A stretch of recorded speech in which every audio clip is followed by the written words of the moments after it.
રાજકોટ અગ્નિકાંડમાં એસઆઈટીની તપાસ યથાવત. એસઆઈટીની તપાસનો સમયગાળો વધારાયો. આખરી રિપોર્ટ 28 જૂન સુધી આપવા આદેશ આપવામાં આવ્યો.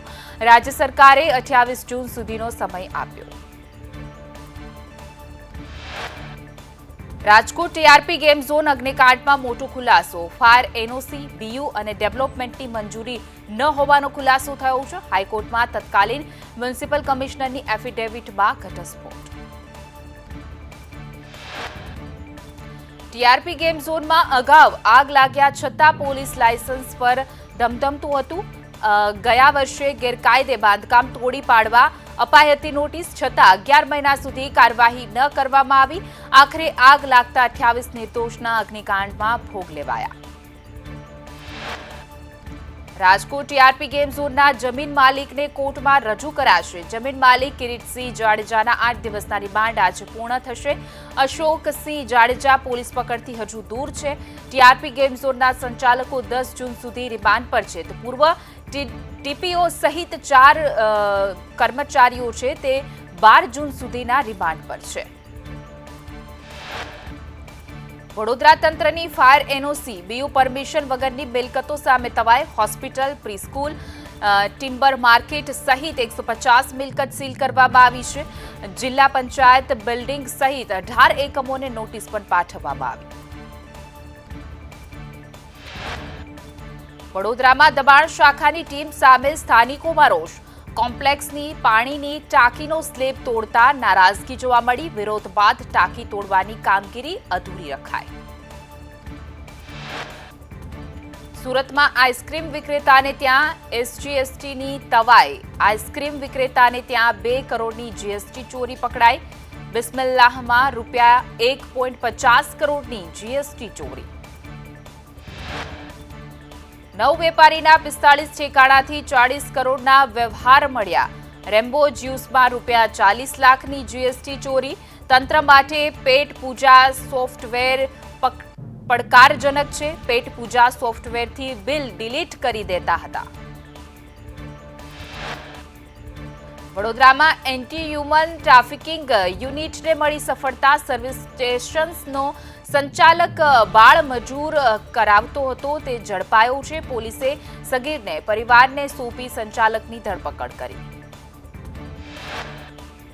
સુરતના 5 ઝોનમાં પાણી કાપ. 12 લાખ લોકોને પીવાનું પાણી નહીં મળે. સરથાણા વોટર વર્કમાં રિપેરિંગની કામગીરીને લઈને પાણી કાપ છે. ઉમરવાડા, કુંભાલ, ઉધના સંઘ અને ખટોદરા, અલથાણા, વેસુ, ડુમસ, ભીમરાડમાં પણ પાણી કાપ.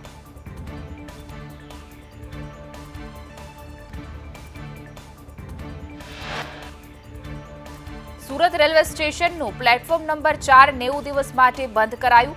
બુલેટ ટ્રેનની કામગીરીને કારણે બંધ કરાતા 3.50 લાખ પેસેન્જરને અસર.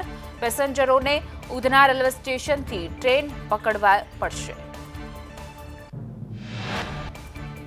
સુરતમાં સરકારી રેકોર્ડમાં છેડછાડ કરનાર ડીએલઆરના 3 કર્મચારી સામે ગુનો નોંધાયો છે.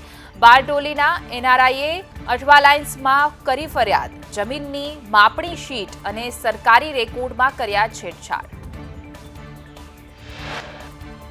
સુરતમાં 9 વર્ષ બાદ ટેક્સી ચાલકનો હત્યારો પકડાયો. સજા થતા ભાગેલા રાજપાલ યાદવની નોઈડાથી ધરપકડ કરવામાં આવી. રાજપાલ યાદવ નોઈડામાં ટેક્સી ડ્રાઇવિંગ કરતો હતો. આરોપીઓએ હત્યા કરી ટેક્સી લૂંટી લીધી હતી. સુરતમાં ઓઇલ ઢોળાતા 5 બાઇક સ્લીપ થઈ. સુરત નવસારી જાહેર રોડ પર ઓઇલ ઢોળાયું હતું. ફાયર વિભાગ દ્વારા મારો ચલાવીને રોડ સાફ કરાયો. સુરેન્દ્રનગરમાં સિમેન્ટ ભરેલ ટેન્કર પલટી ખાઈ ગયું. ડ્રાઈવરે સ્ટીયરિંગ પરથી કાબુ ગુમાવતા સર્જાયો અકસ્માત. ટેન્કરની ટાંકી લીક થતા ડીઝલ રસ્તા પર ઢોળાયું. નશાની હાલતમાં ચાલકે અકસ્માત સર્જ્યો હોવાનું અનુમાન.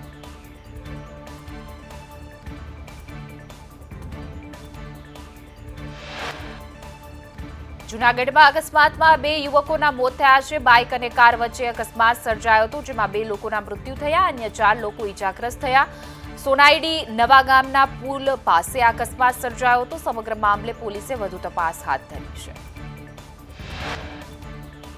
રવિ પાકના ભાવો નક્કી કરવા ગુજરાત ભાવ પંચની મળશે બેઠક. રાજ્ય સરકાર ખેડૂત આગેવાન કિસાન સંઘના પ્રતિનિધિ હાજર રહેશે. રાજ્ય સરકાર ભાવ નક્કી કરી કેન્દ્ર સરકારને મોકલશે. તમામ રાજ્યના ભાવના આધારે કેન્દ્ર ભાવ નક્કી કરશે. રાજ્યમાં આજથી 6 દિવસ વરસાદની આગાહી. અનેક વિસ્તારોમાં સામાન્યથી મધ્ય વરસાદ રહેશે. કેટલાક વિસ્તારોમાં પવન સાથે વરસાદ રહેવાનું અનુમાન છે. તો આજે દાહોદ, છોટાઉદેપુર, તાપી, ડાંગ, વલસાડ, નવસારીમાં વરસાદની આગાહી છે. 7 જૂને દાહોદ, છોટાઉદેપુરમાં પડી શકે છે વરસાદ. વલસાડ, તાપી, નર્મદામાં વરસાદની શક્યતા વ્યક્ત કરાઈ છે. 8 જૂને ગીર સોમનાથ, અમરેલી, ભાવનગર, આણંદ, પંચમહાલ, દાહોદ, વડોદરામાં વરસાદની આગાહી છે. છોટાઉદેપુર, નર્મદા, તાપી, ડાંગ, નવસારી, વલસાડમાં પણ પડી શકે છે વરસાદ. તો 9 થી 11 જૂન સામાન્યથી મધ્ય વરસાદની આગાહી છે. રાજકોટ, જૂનાગઢ, અમરેલી, ગીર સોમનાથ, ભાવનગર, બોટાદમાં પડશે વરસાદ. અરવલ્લી, અમદાવાદ, ખેડામાં વરસાદની શક્યતા વ્યક્ત કરાઈ છે.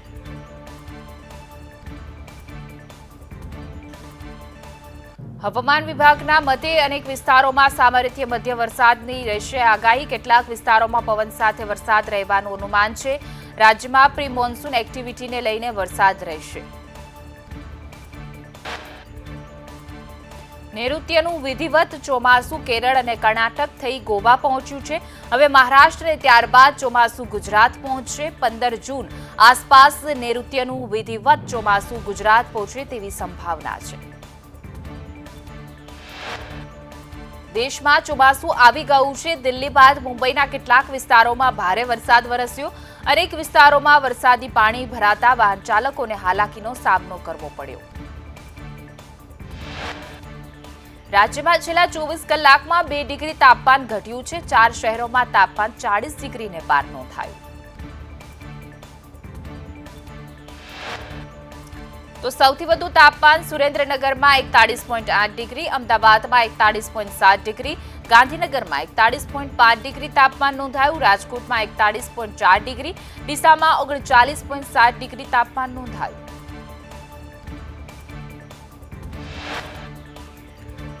લોક પ્રશ્ન ઉકેલવા ભાજપના જ એમએલએ લવિંગજી ઠાકોરે સીએમને પત્ર લખી કરી રજૂઆત. પાટણ જિલ્લામાં રાંધનપુર મત વિસ્તારનો મોટો ફાળો છે. ચૂંટણીમાં ભાજપને 34,706 મતોની લીડ અપાવી છે. મતના બદલામાં વિકાસ કામો કરી આપવા કરી રજૂઆત. ગુજરાતમાં સરકારી કર્મચારીઓના મત ગયા ભાજપને. છાશવારે આંદોલનો કરતા સરકારી કર્મીઓ ભાજપના મતદારો. સરકારી કર્મીઓના 1.44 લાખ મત ભાજપને મળ્યા છે. આંદોલનો અને સતત વિરોધની અસર મતદાન પર ન દેખાય. આજે ભાજપના સાંસદોને દિલ્હી પહોંચવાનો આદેશ છે. ગુજરાતના તમામ સાંસદો સાંજ સુધી દિલ્હી પહોંચશે. આજથી શરૂ થશે સાંસદોની રજીસ્ટ્રેશન પ્રક્રિયા.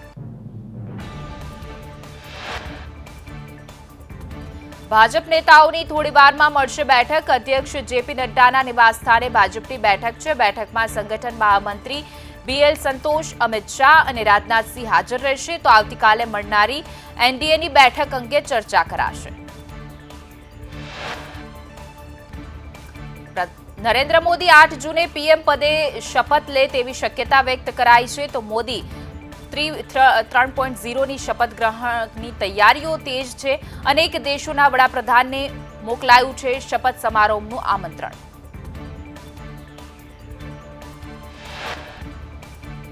પંચોતેર દેશોએ વડાપ્રધાન મોદીને પાઠવ્યા અભિનંદન. શપથ સમારોહ માટે ભૂતાન, શ્રીલંકા, નેપાળના વડાપ્રધાનોને અપાયું છે આમંત્રણ. નેપાળ, બાંગ્લાદેશ, મોરેશિયસના નેતાઓને પણ આમંત્રણ આપવામાં આવ્યું છે. કેન્દ્રીય કેબિનેટની ભલામણ બાદ રાષ્ટ્રપતિ દ્રૌપદી મુર્મુએ 17મી લોકસભા ભંગ કરી. બપોર બાદ મોદી સરકાર 2.0ની અંતિમ કેબિનેટ બેઠક મળી હતી.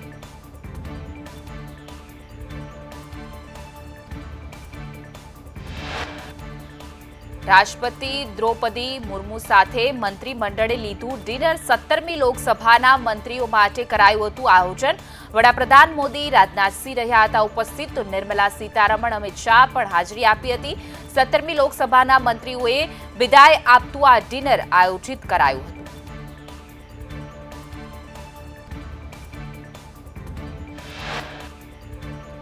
એનડીએની બેઠકમાં સર્વસંમતિથી પીએમ મોદીને નેતા તરીકે ચૂંટાયા.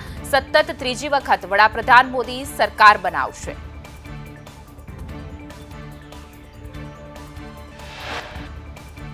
બેઠક બાદ એનડીએ ગઠબંધનને કહ્યું કે 2024માં પીએમ મોદીના નેતૃત્વમાં એક જૂથ થઈ લડ્યા.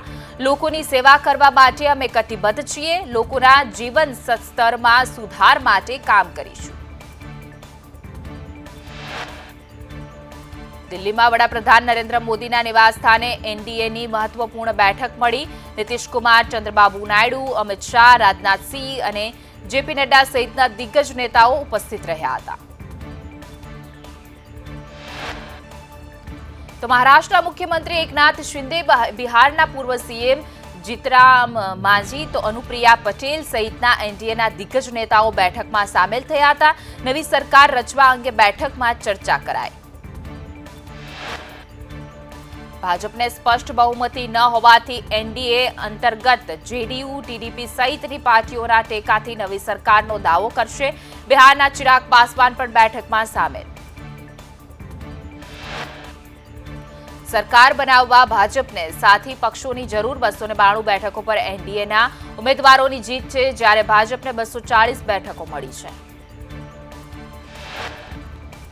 એનડીએની બેઠકમાં દિલ્હી પહોંચેલા બિહારના નેતા ચિરાગ પાસવાને કહ્યું કે એનડીએ માત્ર શપથવિધિમાં જ નહીં, આગળના 5 વર્ષ સુધી દેખાશે. એનડીએની બેઠકમાં સામેલ થયેલા નીતિશ કુમાર બોલ્યા, કહ્યું કે એનડીએ તાત્કાલિક સરકાર બનાવવી જોઈએ. ચંદ્રબાબુ નાયડુ, નીતિશ કુમાર અને શિવસેનાએ પીએમ મોદીના સમર્થનમાં ભાજપને પત્ર આપ્યો. એનડીએ સંયુક્ત દાવા સાથે સરકાર રચશે. દિલ્હી દરબારના સૂત્રો મુજબ નીતિશ કુમાર સરકારમાં મોટા પદની માંગ પણ કરી શકે છે. નીતિશ કુમારને ડેપ્યુટી પીએમ બનાવવા પણ અભરખાશે. નવી સરકારમાં લોકસભા અધ્યક્ષનું પદ પણ માંગી શકે છે ટીડીપી. તો ચંદ્રબાબુ નાયડુની પાર્ટીને 5 થી 6 મંત્રાલય મળી શકે છે. નવી સરકારમાં 5 સાંસદોવાળા ચિરાગ પાસવાન માંગી શકે છે 2 મંત્રાલય. શિંદે જૂથ પણ માંગી શકે છે 2 મંત્રાલય. અજીત પવારની નજર પીડબ્લ્યુડી તો જળસંચાર વિભાગ પર છે. પીએમ મોદીએ રાષ્ટ્રપતિને રાજીનામું સોંપ્યું. પીએમ પદ પરથી નરેન્દ્ર મોદીએ આપ્યું રાજીનામું. હાર જીત રાજનીતિનો હિસ્સો છે. 10 વર્ષ સારું કામ કર્યું, આગળ પણ સારું કામ કરીશું. કેન્દ્રીય કેબિનેટની અંતિમ બેઠકમાં વડાપ્રધાન મોદીએ આપ્યું નિવેદન.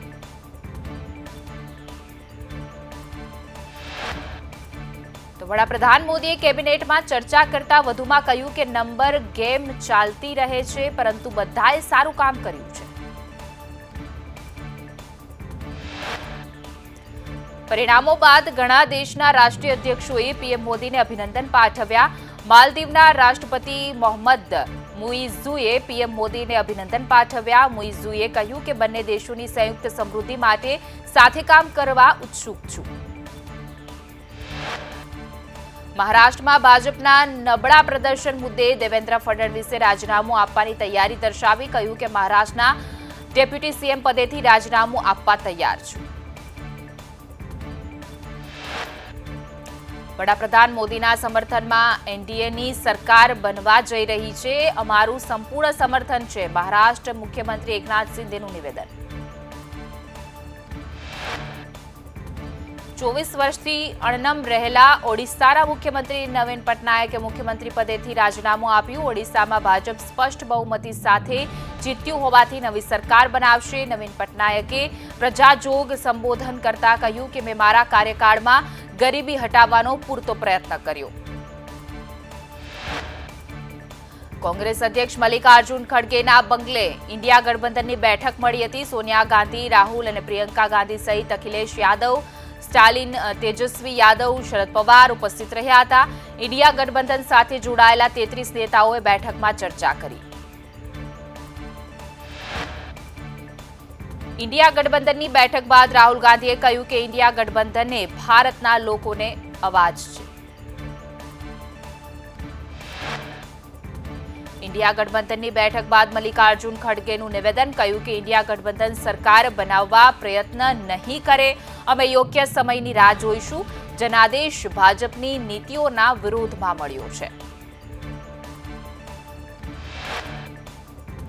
જીત બાદ ગેનીબેને ભાજપ પર પ્રહાર કરતા કહ્યું કે સરકાર એનડીએની નહીં પણ ઇન્ડિયા ગઠબંધનની બનશે. 400 પારની વાત કરનારને ભગવાને આશીર્વાદ ના આપ્યા.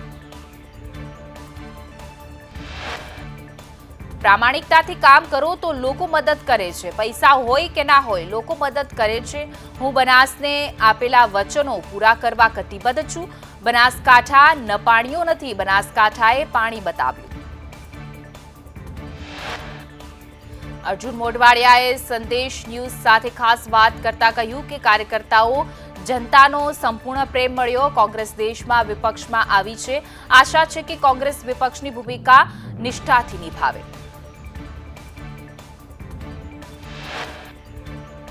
મનસુખ વસાવાએ સાથે સંદેશ ન્યૂઝ સાથે ખાસ વાતચીત કરતા કહ્યું કે સંગઠિત થઈને અમે લડ્યા અને જીત્યા. હું 7મી વખત જીત્યો છું. 1995થી રાજનીતિમાં છું. ખોટા પ્રચારો ગપગોળા કરાયા નથી. ખોટા આરોપો મારા પર મુકાયા.